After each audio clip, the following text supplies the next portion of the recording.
La reprise est-elle pour demain? La question est sur toutes les lèvres, mais il est bien difficile d'y répondre. Le secteur du bâtiment, dont l'activité a des impacts sur l'ensemble de la vie économique, ne voit rien venir en cette rentrée.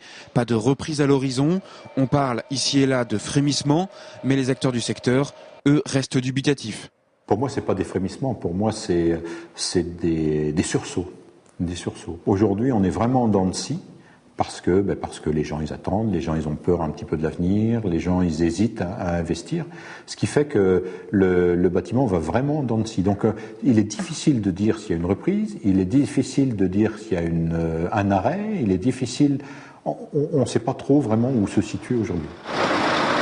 Même constat du côté du transport routier, un secteur qui fait office de véritable baromètre économique puisqu'il transporte 90% des biens fabriqués ou consommés.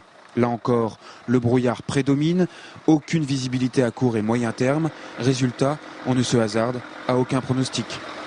C'est très difficile à dire. On voit bien que l'économie, certains secteurs d'activité sont très touchés.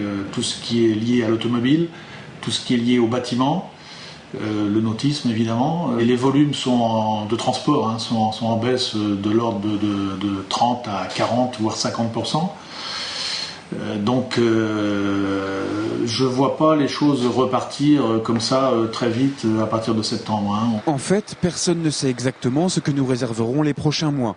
La seule certitude, c'est que le pire des scénarios, celui du blocage complet du système, a été évité et que nous sommes, pour le moment, dans le creux de la vague. On est tout près, si ce n'est au fond, au plus bas de la crise.